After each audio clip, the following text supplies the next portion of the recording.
Are you a real estate investor looking to sharpen your skills or a newbie looking to become one? You're in the right place. Welcome to Where Should I Invest? Real Estate Investing in Canada with your host, Sarah Larby.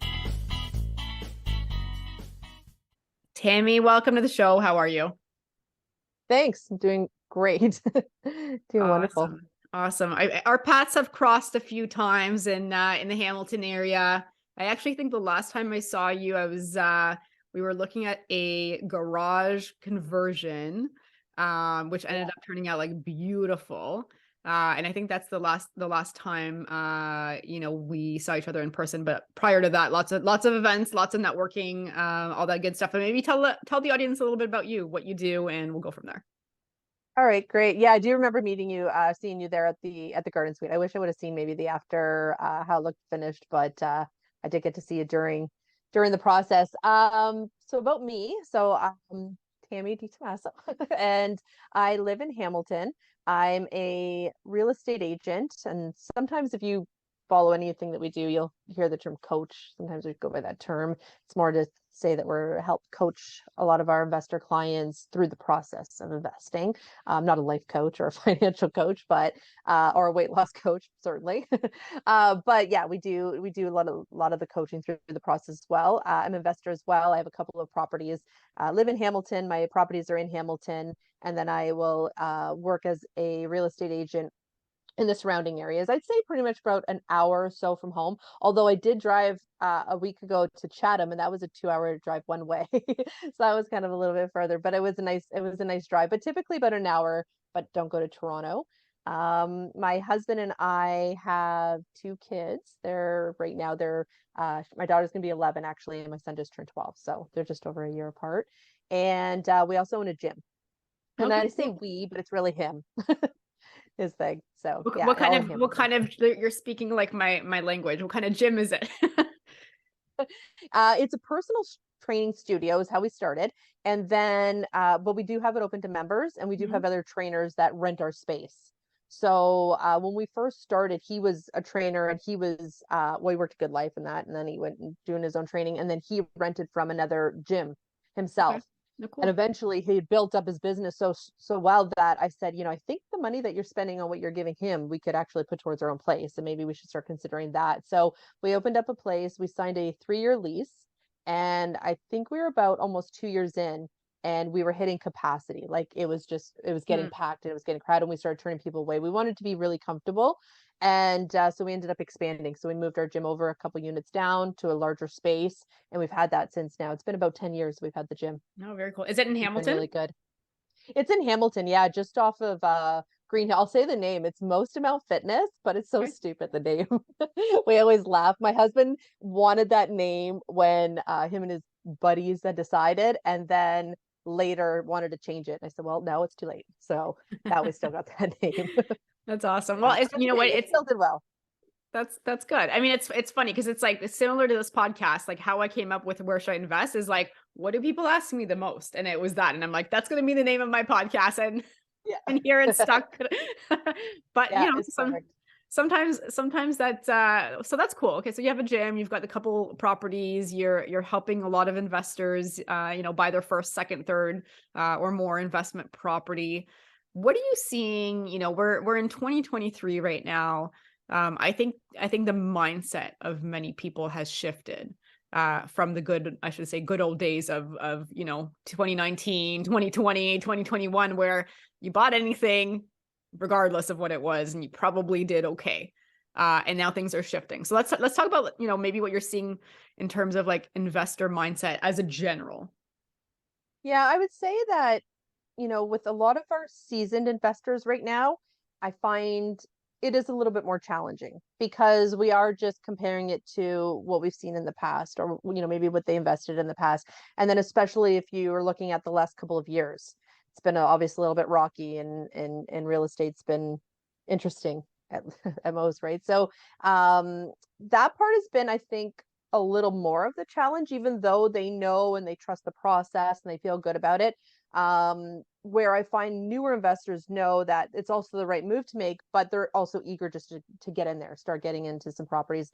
Maybe they'll analyze it, but maybe not so deep as well, because they want to make sure that, hey, I want to get this property. I want to be working with the people that I'm trusting and have my team around me, and then they feel comfortable moving forward. But I do find that there's a little bit of a difference there between the two different sets of investors, right? Mm-hmm. Ones that have been doing it for a while and newer investors.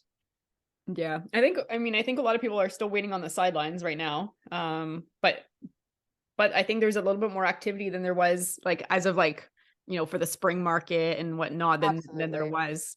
Are you Yeah, it was seeing? definitely slower before, and now it's Mhm. definitely, like, I definitely have noticed him pick it up, but I do, like, there's definitely still some on the sidelines. But I feel like, this is my own personal opinion, I guess, but I feel that for the end of last year, certainly, and especially to the beginning of this year, there was a lot of investors on hold, and even maybe past that, but there was a lot of investors on hold waiting to see what was going to happen and so on. A lot of it was all around the mortgage interest rates, and where's that going to go, and the nervousness of that. And I think that some of the investors now feel like maybe mortgage interest rates are a little bit more steady, or we feel like we have a good grasp on might be happening with, is it going to go up or go down just a little bit here or there, but not so drastic. So I think there's a little more comfort level and peace of mind there. So I think Mhm. that's why I'm getting a lot more investors. That, and again, like you had mentioned, the spring market gets everybody a little bit going, but I think that, along with everyone kind of waiting before, are now getting a little bit more eager to say, okay, I feel good about the house prices, and now I have a good understanding where I feel like the mortgage rates are going. So Mhm. I think that that's what's helped a little bit. Yeah, no, I for think it was sure. the unknown that was scaring people. Yeah, I think, yeah, it was the unknown. And then just like a 7% rate is not that easy to necessarily to qualify for at certain prices. And Yeah. unfortunately, I think some people got pushed out of the market, maybe some newer investors. But you're talking, 7%, that used to be our private lending. I know. The first mortgage. I know. Yes. It's Yeah, it's definitely. definitely changed, but I think this is also, like, now, like, looking at it as, as we're in the spring, or and probably early summer, people are starting to come around. I think, like you said, rates are stabilized for now. Could they go up a little bit more? I don't know. Could they go down? I mean, at some point they're going to stabilize. It's not going to be 7%, or it was 6.5, and I think they've started, like, some fixed rates have started coming down. And prices have slowly started coming down as well. And I'm looking at Hamilton because I know that's kind of like your area of focus. What are you seeing, from a price standpoint in Hamilton? What still makes sense also in terms of strategy and Hmm. purchases? So, so a lot of the clients that I work with are interested in doing duplex conversions. I'd say I specialize in that. Sounds kind of funny, but my niche, I guess. Mhm. So let's just use that as an example. A lot of times I'll still stand back and I'll step back and I'll give the same thing that I would talk about always, which is, what are we looking at for our purchase price that makes sense? How much is our renovation going to cost us?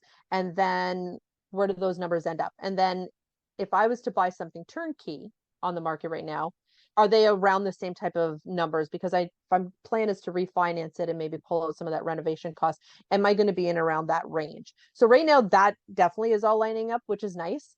The hard part is that because of the interest rates and where they're at, once you do the refi, or if you buy turnkey, you don't have a cash flowing property, and makes Mhm. it really tough. So these are a lot of long-term plays, a lot of investors hoping to buy maybe now where the price points are a little bit more, like you said, stable, or a little bit would feel lower from what they came off of, but I would say a little bit more neutralized. Mhm. And then anticipating or hoping, I'm not sure what term somebody wants to use, but that the interest rates might go down a little bit in time as well, so that they'll be more at a better spot later down the road where they've purchased it at a better price, and then they're going to benefit from the lower rates as well. So I think for that reason, it always comes down to a long-term play. I think if I have any clients right now asking me, hey, I want to do a flip, that's where I'm like, okay, well, let's base it on maybe some low numbers just to be safe. Cause I'm always like, I always call myself nervous Nancy. I'm always want to make sure that everything is, going to go as well as possible. Obviously, we can't predict everything, and I can't, Mhm. guarantee everything, but we try our best to make sure. So right now, for a numbers standpoint, I mean, as far as a purchase goes and what we're aiming to do and how that looks, it is still great. But do the numbers look the same as they did before, let's say with the cash flow perspective? No, it is a little bit harder. It's definitely a little bit different. So I would always just let all of our investors know right up front, this is what you're going to be looking at. And I'm not going to sugarcoat it. I can't tell you that, oh, you're going to be great. This is going to do fantastic. We need to have a good idea of what we're going to be looking at and getting into, make sure it still works. Yeah. And even the ARVs, like the after repair value, the appraisals are not where they used to be, right? Which is something to keep in mind. So like as an example, I don't do any 2-unit conversions anymore personally, but just doing, 4 units or 3 units. When we were looking at 1-1 or 1-2 as an example, as the ARV, we're probably looking at like 9 to 1-ish, give or take at this point in time. So I think it's just a matter of like just shifting your purchase price, shifting the ARV. Your rentals are probably going to be similar to where they might have been last year or the year before, regardless. But in the grand scheme of things, the numbers are probably pretty similar, even at these higher rates than they maybe a little bit higher. But they're similar still regardless, because you were spending $700,000 for something that now you're probably spending $500 for. Right. No, you're exactly right. I think that's why we've got a lot of our clients looking at, those 3 units and 4 units or garden suites, like we talked about, or laneway suites and such, because adding that extra unit and the value of that is what's really making it even that more attractive. So, again, it comes down to what capital you have or what you're pre-approved for, obviously. But if those are we're able to do, I showed a triplex that we have happening, being renovated right now, legal triplex in Brantford. And when you run it out and you look at the numbers of the purchase price plus the rents that are coming in, it's actually really great. It used to be the numbers that we'd always see with duplexes, actually, where you'd see positive cash flow, $1,000 or such, right? So yeah, we're definitely finding a lot of value in those 3 units. So something to consider possible. I was going to say, and if not, again, going back to, can we start off with one property? But I always tell some of our investors, keep in mind, could this property become a duplex later, or a triplex, or 3 or 4 units in it? Is there a lot size that's large enough to build a garden suite? Is there a garage to be able to have a garden suite? So even if you're going out and you're just starting, being able to have a property that has the potential growth is always something to keep in mind, right?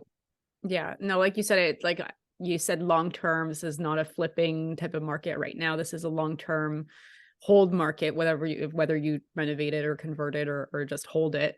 But I think the garden suite, so there's mixed reviews, right? Some people love them. They think that they make sense. And some people, for the price, they would say, well, you might as well buy another house. So like, I see both sides, but I still think that there's some opportunity for garden suites and garage conversions. So for something like that, like, what is it that you look for? Is it like lot size? Is it like specific areas, garages? Like, what do you look for to say, like, this could have a future potential 3rd unit added on? Yeah. So the first thing that I would love to see the most probably be an existing garage, and a large one, maybe a double car garage, for example. Depending on the city, some cities will allow you to build up. A lot of times you could put a basement, let's say, into the garage as well, if you were building from scratch. But if you had something existing, that'll save you a lot of money. So that would be my first choice. If not, then I would definitely go by the lot size to build on for future. So typically I'd say at least maybe about a 50 by 100. Sometimes we get 60 by 120 and such. So you want to make sure, because there's so many bylaws with distance to the property lines and setback rules and such. So we want to make sure that we're going to be meeting all of that. I would say those are what I would probably look for the most when I'm looking to do any of those units. I have had some where we've already had a garage and it had, water lines hooked up or gas lines hooked up, and those are obviously a bonus because there's going to be a little bit of a savings there. But yeah, if we can get somebody that already has something existing, you might be able to save even like up to $100,000 just by already having it there. But you might pay for it in the purchase of the price of the house too, though, because you might say, okay, well, I'm going to pay a little bit more that way, amortized over your 30 years or 25, 30 years. So you know, you're going to pay for it one way or the other, I guess, but some people will rather do it that way as opposed to out of pocket. So some to consider there. And then just to go back to with what you're saying is I agree. I've with both options for the garden suites. I have heard some of our clients who are just like, I call them trailblazers. They want to go out, they're going to start everything. They're the first person and it's fantastic. And that's great. And we love that.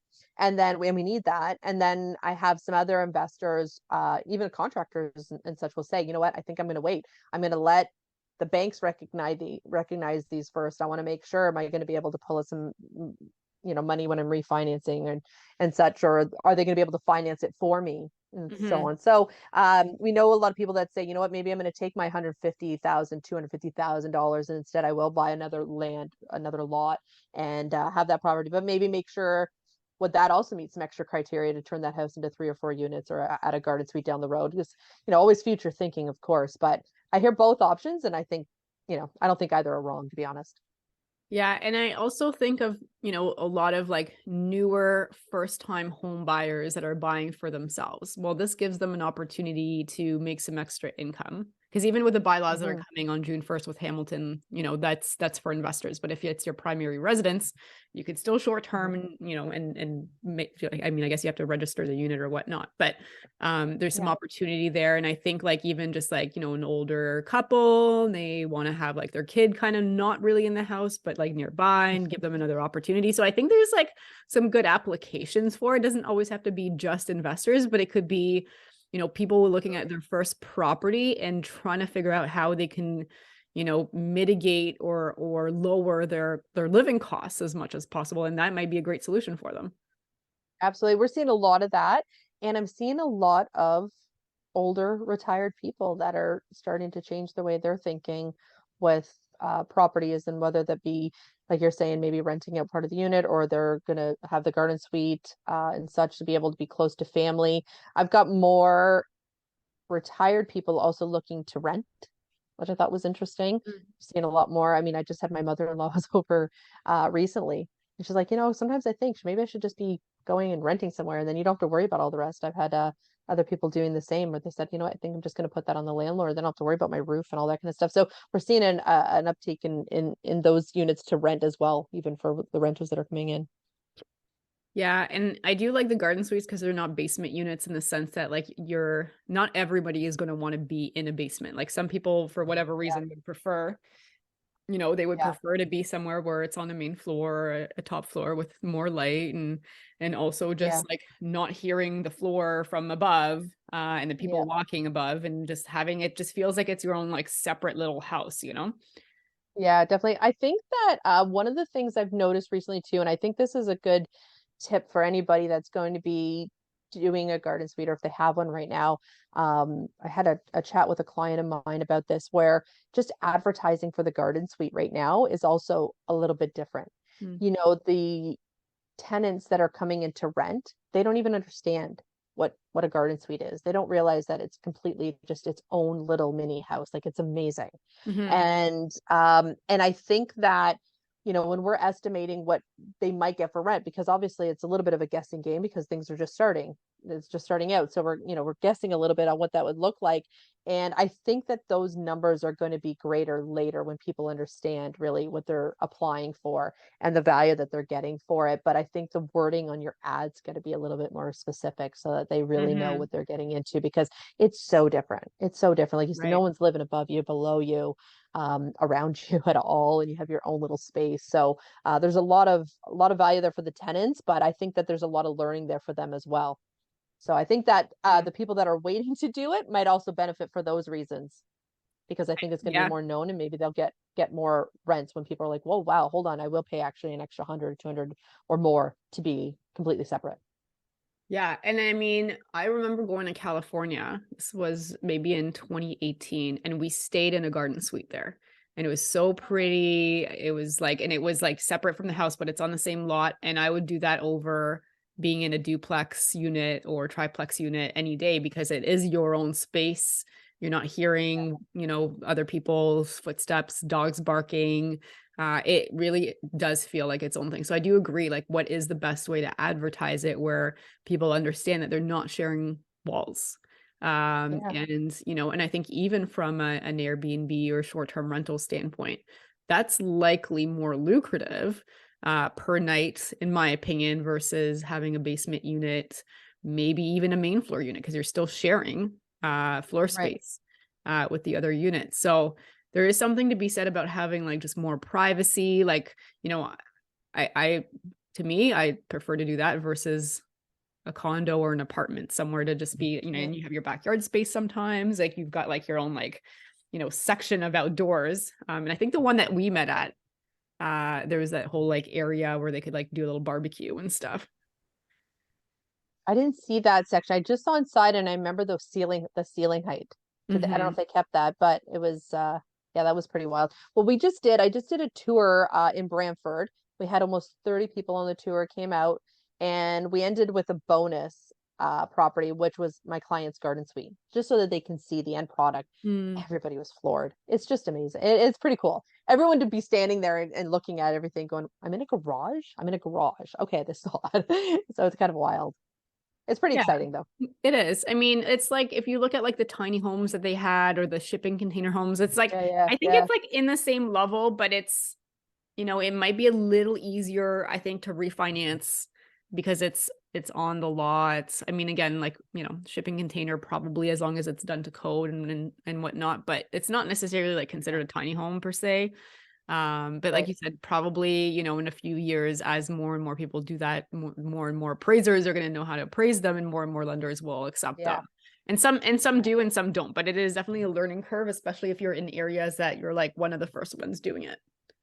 yeah, definitely. So many moving parts to it because, like you just said, you got the banks, and then you got the appraisers, and then even down to the tenants.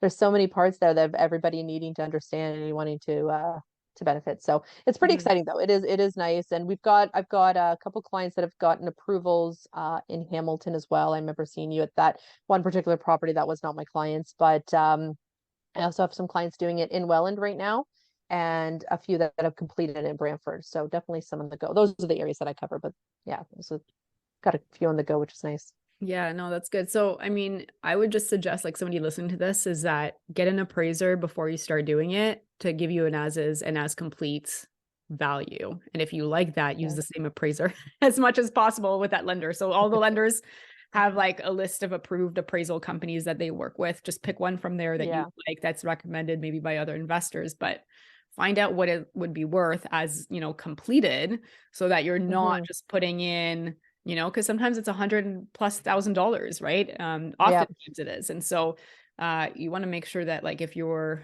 running your numbers that like you're going to be able to exit and Yeah. recapture some of that money. Yeah. We only had triplexes to base it on, really. Hmm. We just said, okay, 3 units, but it's better than that.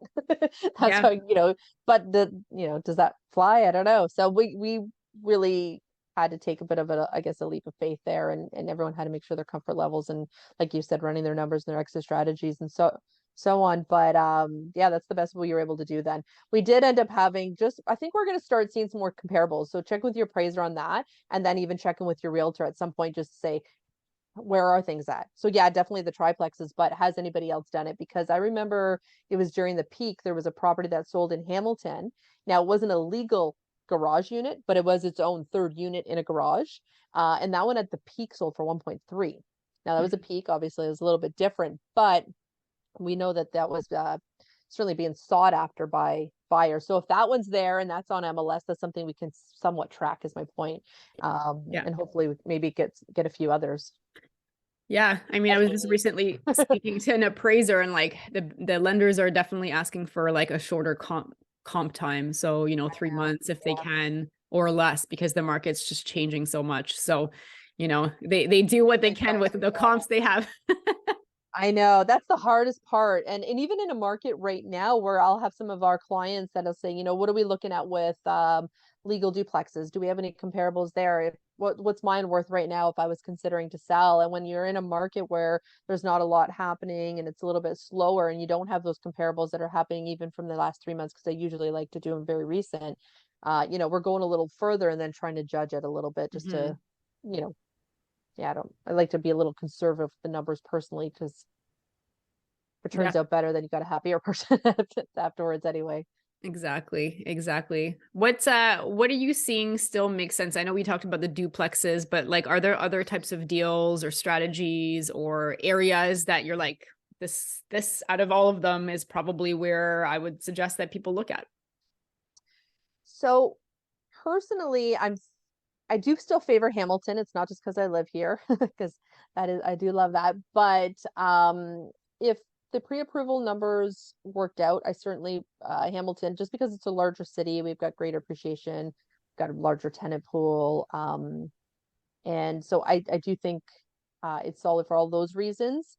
Um, I do also I've been liking working out in Brantford Mhm. and working with the properties that are there. Welland was always fantastic. They're getting a little bit harder with some of their inspectors right now. So something to keep in mind if you're going to be heading out towards Welland area. But it really just depends on the investor. I'll have some investors that they'll come to me and I know the things that they want to do, but I always find that the very first thing they need to do is get the pre-approval numbers. So once I get Mhm. that back and we're able to see what they can do, then I can kind of help guide them towards what might be the type, the best property. I only personally work up to about 4 units. I'll do up to four. Again, like being duplexes that I do the most, I still stand behind those. I know that they're fantastic properties, especially for anybody that's starting out. It's funny because we used to always start with, okay, we're going to start with our single family rent property, then we'll go into duplexes and then triplexes, then you kind of grow from Mhm. there. Where I find that a lot of the new investors now are actually jumping right into the duplexes. We're kind of bypassing the whole single family, and I get that, but I also don't want to take away from the value of a single family property, Mhm. because again, if it's a long-term play, you can get a lot of value out of there. We had a client that he had, I think it was 4 properties for years now. I think it was about 5 years he had these properties. And during COVID years there, 2020, 2021 and such, he ended up having tenant turnover and he ended up putting some new tenants in. With the tenant turnover and the rents that he's getting now with what he bought his properties Mhm. at, if I remember correctly, I think he is over 3,000 positive cash flow a month just on a couple of his properties because of that. So again, I don't want to ever turn away something if somebody says the single family property, they're fantastic as well. I still have mine. Um, but obviously it depends on what they could, what they're pre-approved for and what we can do. Especially it's not even just the pre-approval, but what capital they have on hand. Because a lot of times people Right. don't understand the amount that goes into something like a duplex conversion.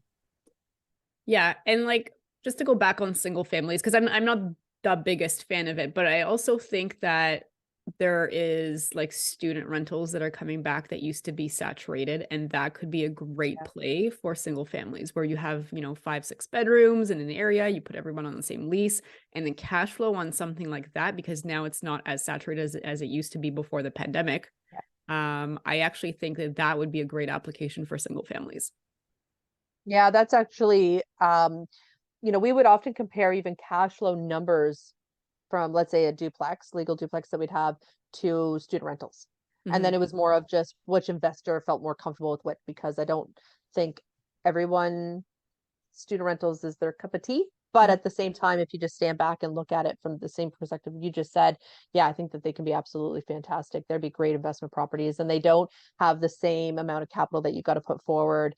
They don't have the same bylaws that you have to follow and such, and hoops to jump through as you do for a duplex conversion for sure. So a lot of great investment opportunities, no matter where you're at, Yeah, that you can exactly. And I do. and There's I think it's also about pivoting, right? So like what works today, there might be a different, better option too. And it's not like I always thought like just stick to one strategy, do it over and over and over and over, like when I first started and like pick a market. And like there is some right. truth to that, but I think because everything is changing so fast, that it is important, I think, for investors to actually have a good grasp on the different strategies that could potentially work, Yeah. and potentially pivoting along the way. Yeah. Yeah. Definitely following what's happening with the different types of properties. So like for example, when you're saying student rentals, I do remember when COVID was happening and there was a lot of student rentals that people were having a little bit of difficulty with the tenants and rents and such. Mhm. Schools were being shut down and they were selling at a much cheaper price.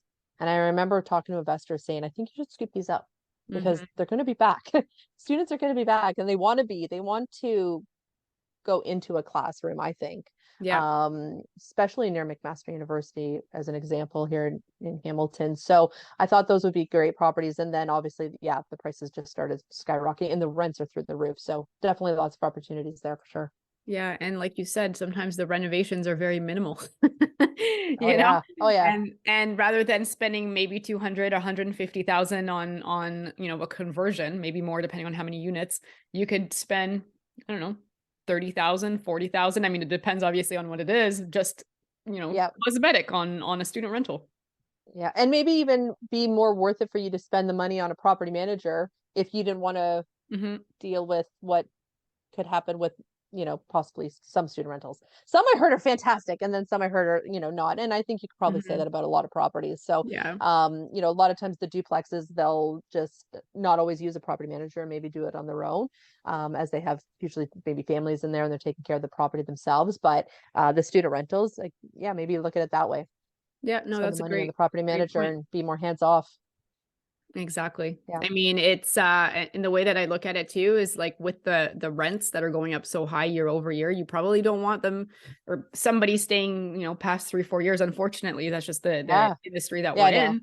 So with students, I mean, they're likely going to graduate and then there won't be students anymore. So they'll move on to their things. So, and then you can kind of reset the room rate as you want, and you're not, you're not necessarily renting to a tenant who might be a tenant forever. And again, with the way that like things are going, I've never looked into student rentals, and now I'm like more interested than ever because I don't think it's as saturated as it used to be, but also it's like I love control, love it, and I want to be in control as much as possible. And I'm like I have a little bit more control with student rentals sometimes, the way that I'm perceiving it, especially right now, versus renting to a long-term tenant. You could short-term, mid-term, but you could also consider students. Yeah, definitely. And I'd understand too with student rentals, there'd be more, possibly, let's say, some more extra upkeep for the most part, let's say, obviously. But again, you're going to make up for that more than make up for that once you do your student tenant turnover with the increase of rents. Yeah, for sure. Definitely. And if you look back, I think at where the room rents were in 2019, 2020 versus today, it actually jumped drastically. Yeah. In many markets. I can only speak of the ones I've looked at, but I'm assuming it's probably very similar for many of them, since everybody that had students that decided to leave during the pandemic, they probably switched and again, not everybody, but they would have switched their units over to like long-term renters. And now you've got the long-term renters, you're not, it's not a student house anymore. So yeah, and I would probably say if you were looking at something like a student rental, I probably have my eyes more on student rentals near universities, more so than even probably colleges if I had to choose. I just think that the rents that have gone up have been more drastic in areas with universities more than colleges. Yeah, that makes sense for sure. Yeah. And you're covering like St. Catharines area, Hamilton, Brantford. Like I feel like they all have universities, right? You got Brock, you've got Laurier, you've got obviously McMaster. I mean, you have the colleges as well around, but those are probably some good ones to start with. Yeah. And a huge calling from, like you're saying, like it is definitely a lot busier. We've been noticing that for a little while, but I just sold one in Thorold. A lot of times you might hear about the Winterberry properties, one of the main streets over there. And we sold that one in like 24 hours, maybe it was. We listed it, we thought was a good price. We're pretty realistic with that. And had someone come in and offered right away, and ended up in competition with someone else that hadn't even seen it. But they wanted it. So it was moving quite quickly. Was this for their their kid to go to school and rent it out, or for like an investment strictly? So both. She does want to have it as an investment property, but at first she said her daughter is going to be going there. And because so much so that she actually didn't mind maybe if the current tenants or students were going to be staying, even though they were still a little bit lower rent. But they ended up doing vacant possession, and that was fine because there was no problem. The tenants were leaving, but because it was her daughter and some of the friends and stuff, she said she didn't even mind if some of the other students were still there. So pretty flexible. Okay, awesome. Yeah. So the next part of the podcast is the lightning round. So Tammy, I'm going to ask you 5 questions and you're going to give me the first answer that comes to mind. You ready? Okay. All right. So here's question number 1. What is your favorite real estate investing book? Ooh, I would probably say, oh, I liked, is it Sell or Be Sold? I think I'm saying it right. Sell or Be Sold. I think I like that book. I'm kind of funny with my books. I do a lot of the listening ones, Mhm. and the titles always don't stick with me as much, but I would probably say that. Okay. All right. Number 2 doesn't have to be real estate specific, but do you have a favorite Okay. podcast?